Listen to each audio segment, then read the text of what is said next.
Welcome to City Cinematheque, where the art and pleasure of the movies are the subject of serious discussion. I'm your host, Jerry Carlson, and I teach film studies at the City College of the City University of New York. Today, our subject is post-war anxiety, American film from 1945 to 1950. Specifically, we're going to be screening the 1948 film called Northside 777, starring James Stewart and directed by Henry Hathaway.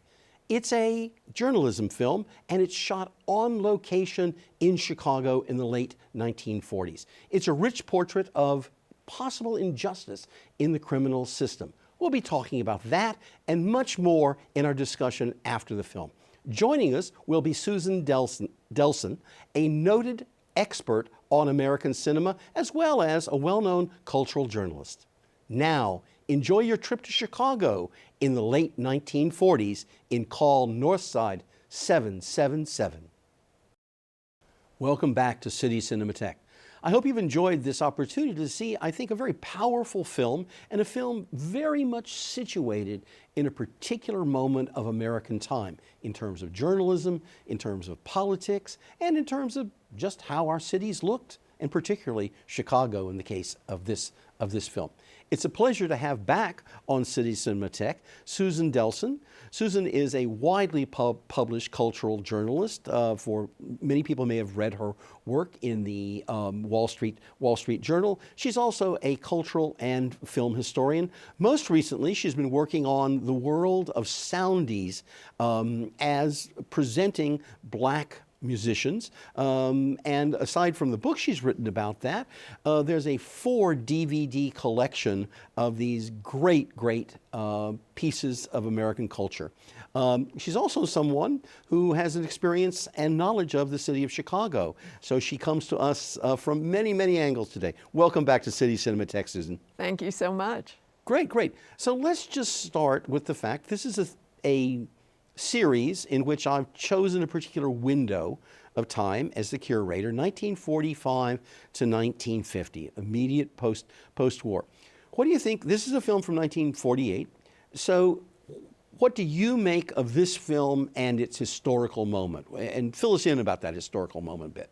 This is a really interesting historical moment because we are so recently post-war. Right. This, to me, this is on some level a make-good film, in the sense that in order to win this war, the government had to mobilize an enormous amount of patriotic propaganda that was really based on the idea of American democracy being for everyone. Okay. And so the definition of American had to broaden in order to win the war. So on a certain level, we were still dealing with that. We were still grappling with that in the late 40s.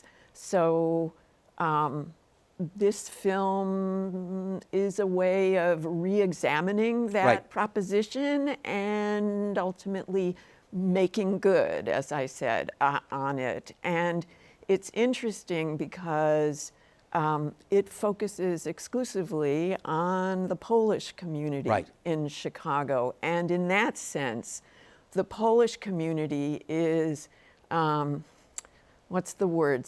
Synecdoche? It is a part that represents the whole. Absolutely correct. In the sense that it is a stand-in for everybody who is out of the frame when the definition of what's American is bandied about. And in the film, that includes the fact when he goes to the back of the yard's neighborhood. I mean, one of the things that's said is, do you speak Polish? Because this whole question of language and who you are as an American is something that's brought up in this. And the film is saying, no, the film is making the proposition, we are inclusive. You know, this kind of investigation or this kind of justice is presumably for everyone, as the film is proposing. But at the same time, it's 1948. We are not quite, we're sort of about to slide into the McCarthy era. Correct.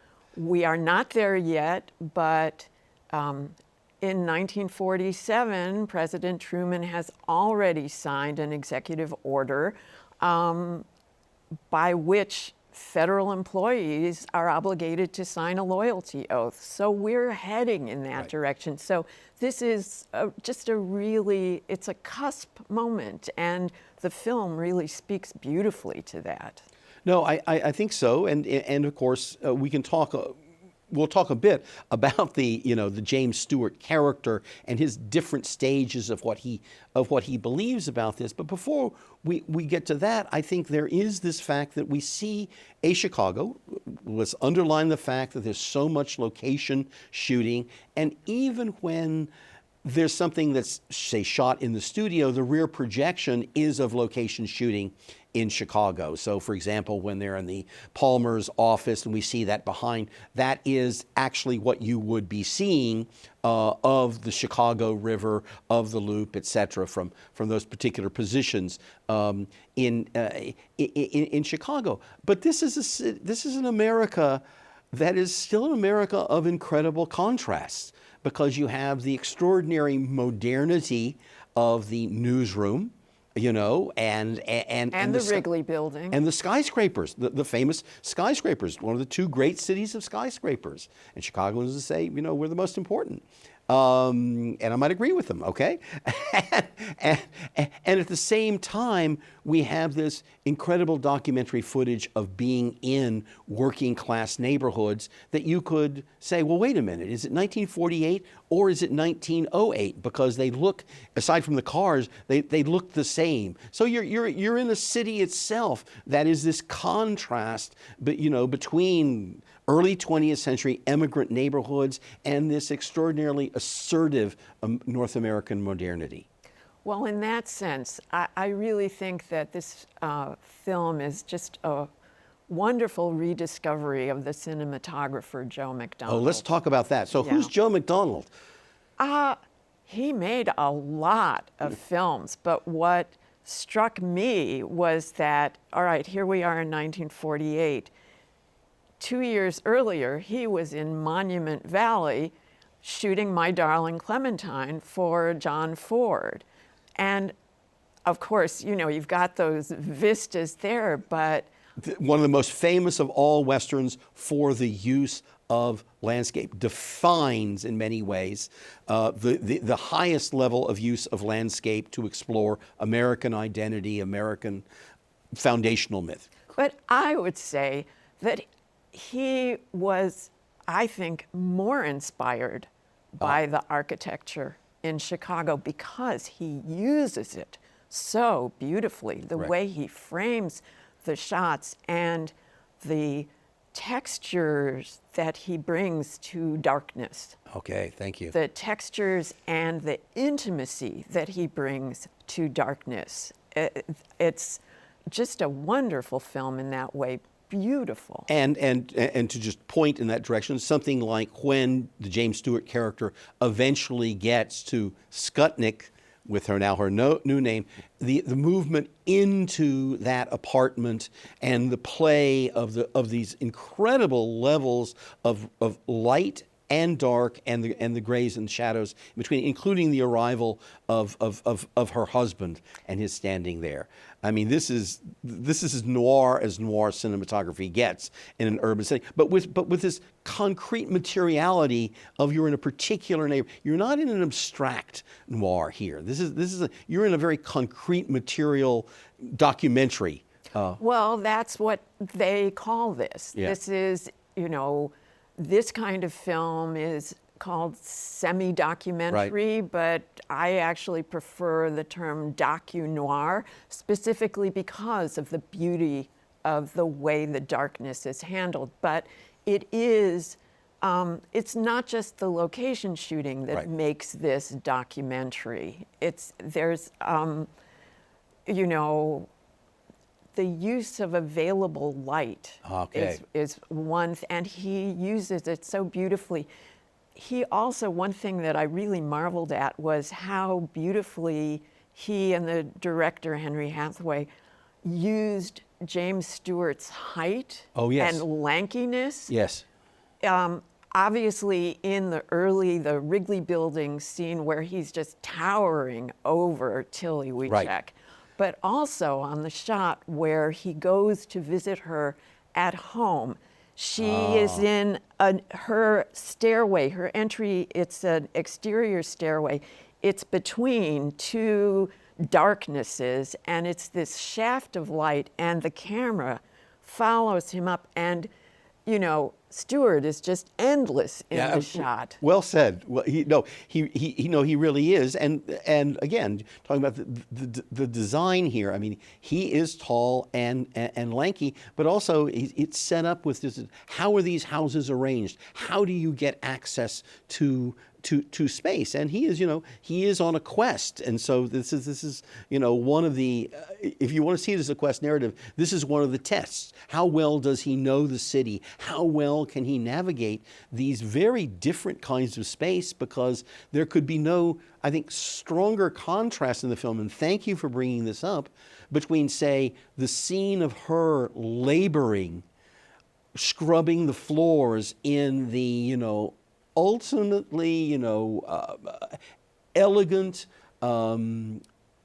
building of the skyscraper and its monumentality.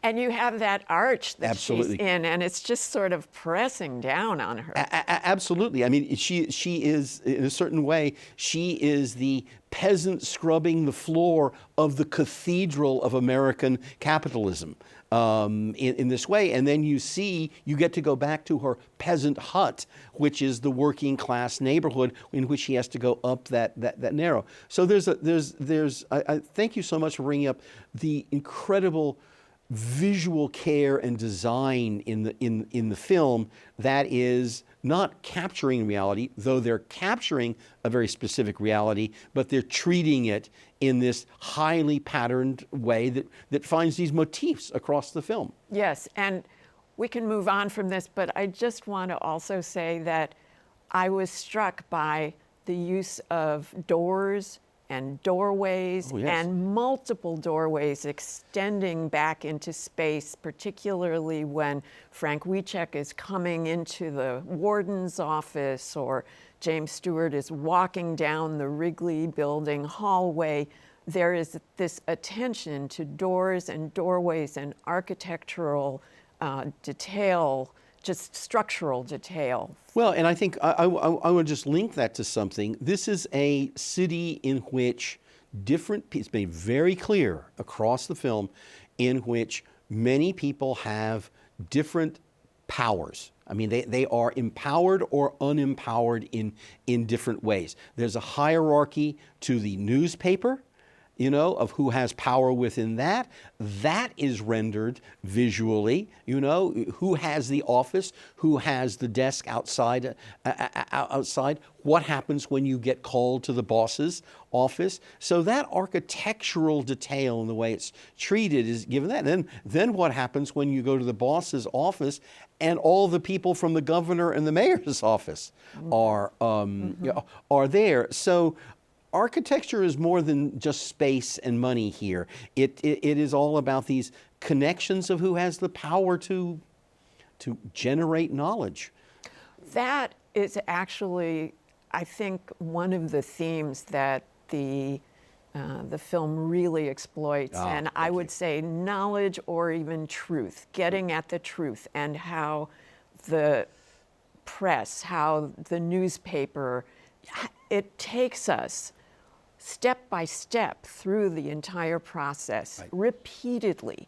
Many times we're starting out looking at the paper in James Stewart's typewriter as he's typing. Right, absolutely. Typing it, but then it will go from there. There's one time after it goes from the lie detector test to his typewriter to the linotype where it's being set. Absolutely correct. And then it goes to the printed page, and then it goes to the printed page in someone's hand. It's as explicit as it can be about that.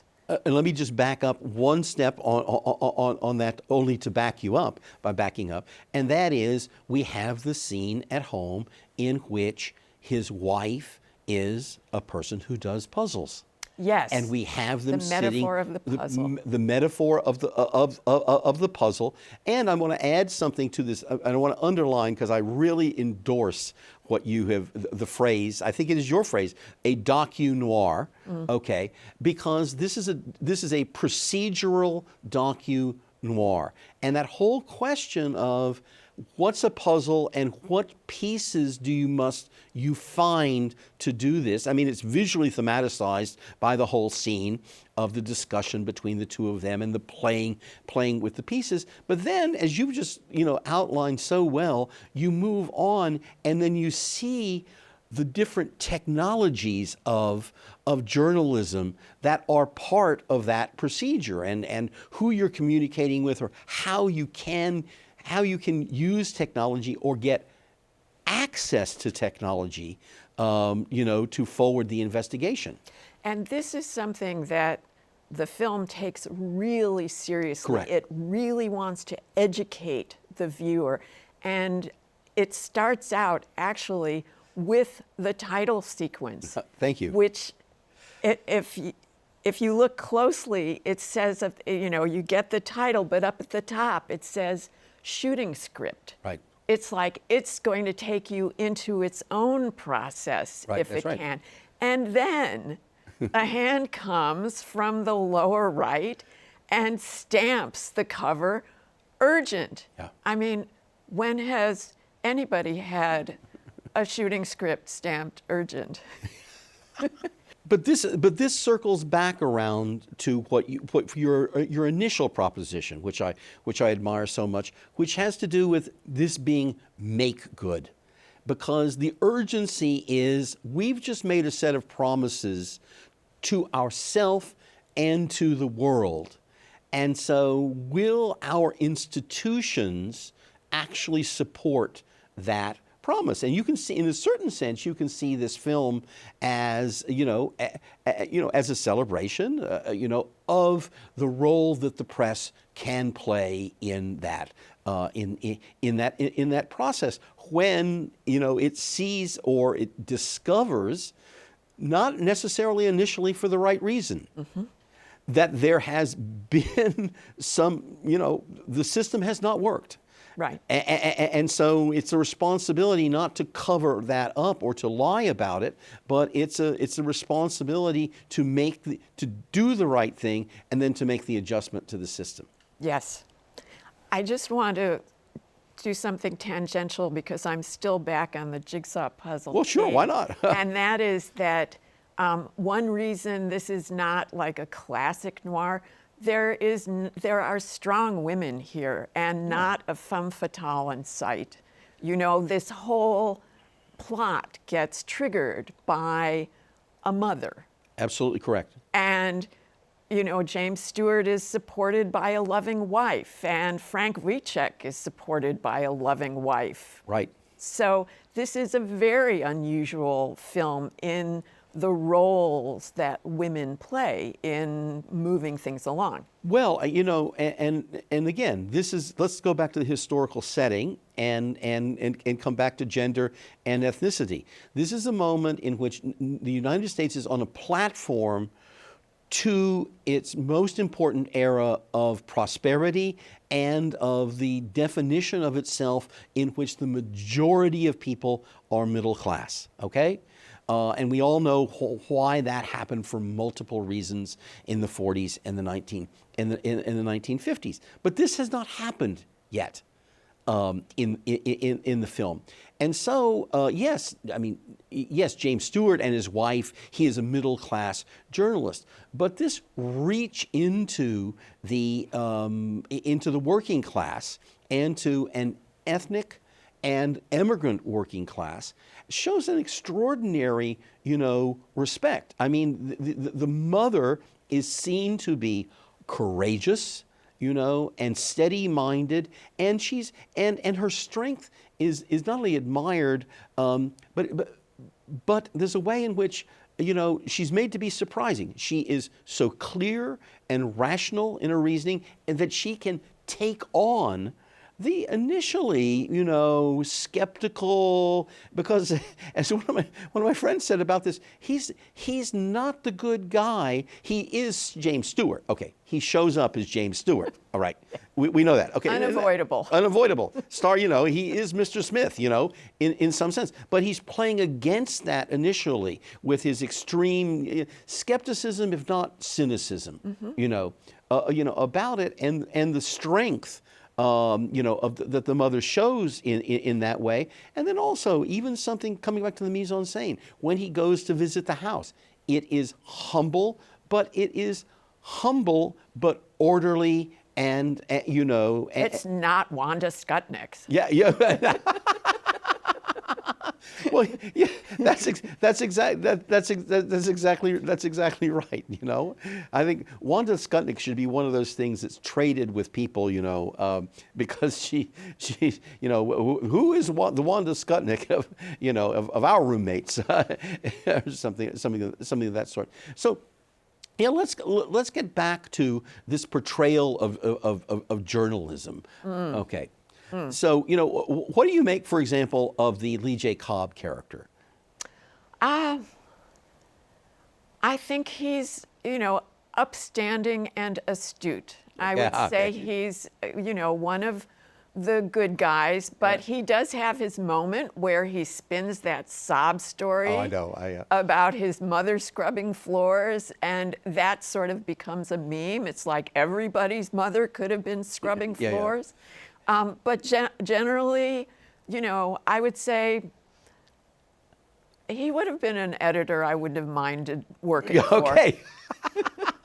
But it also, one of the themes about that is that, you know, they have to be involved. It seems, you know, to get to the truth, there is no straight line towards the truth. That's also part of the puzzle. Yes. And that also involves occasionally the need for, you know, a kind of trickery. Yes. You know, to motivate people, or, for example, when,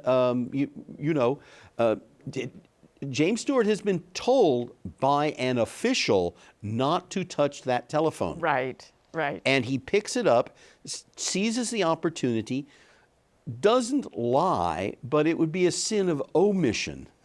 It's O'Neill speaking, or McNeil. It's McNeil speaking, and then by the time he gets the documents and is taking his photos, again, this notion of the technologies that aid one. And you get the crosshairs. Yeah. This optical point of view shot through the lens with the crosshairs.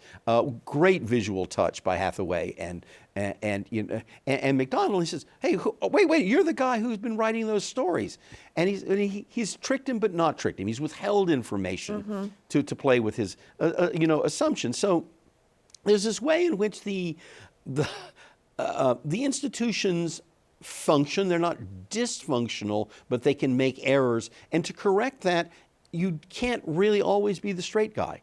Yes, but I'm going to bring something else up. And I actually, I wrote it down because it is something that just when I read it in James Stewart's typewriter, it's like my journalistic hair stood on end. Okay. This is his lead for the Wanda Skutnik story. Okay, please.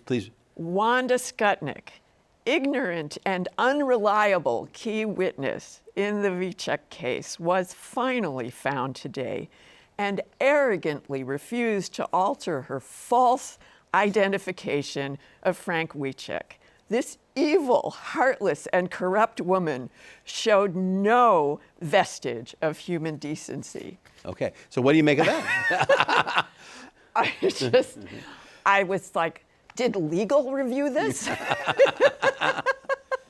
Well, you know, but that's actually, I'm going to come back and say that's one of the most interesting features of the journalistic genre in American cinema, is that when, you know, justice is served and all of that, there is a residue left over in many of the films, including even a comedy like His Girl Friday of by what means. We have to consider this. To what degree are they crossing certain lines here, and does the end justify all the means that have been used? And I think there are tripwires in this film exactly like that, and they're there for that purpose. Yes, I would agree. And then there's that line that James Stewart says to Frank Wiecek at the end, right, where it's something like, it's a big deal when a sovereign nation, sovereign government admits its error. Not everyone would do that. And to me, that's sort of, all right, now we're looking forward. We are looking forward to the McCarthy era. No, I couldn't agree with you more. And that's part of the way in which this is a little bit of a seesaw film, looking backward to social justice issues of the 30s and the 40s based on the case, but also looking forward to the fact that we must have a kind of absolute endorsement of the virtues of our system against our enemy. That is where I think we're going to have to end this this conversation. There's a lot more to be said. We can't talk about sound design? Well, no, but now our viewers are going to have to watch the film again and think about it for its sound and the sound of the city, sound of the machines, all of that stuff. Great thing to cue our viewers to do. Again, thank you, Susan. If you'd like more information about this series, City Cinematheque, or more generally, CUNY TV, visit our website. Please visit www.tv.cuny.edu. There you're going to find our schedule and access to all of the programming available here at CUNY TV. We look forward to hearing from you. If you want to communicate, you'll find the link to send comments as well, www.tv.cuny.edu. Susan, thank you for a lively discussion and with all kinds of knowledge bringing to it. Always a pleasure having you here on City Cinematheque. Thank you so much, Jerry. Pleasure to be here. Great. And thank you for joining us today. And please join us again as we continue our strolls through the archives of film history. Bye for now.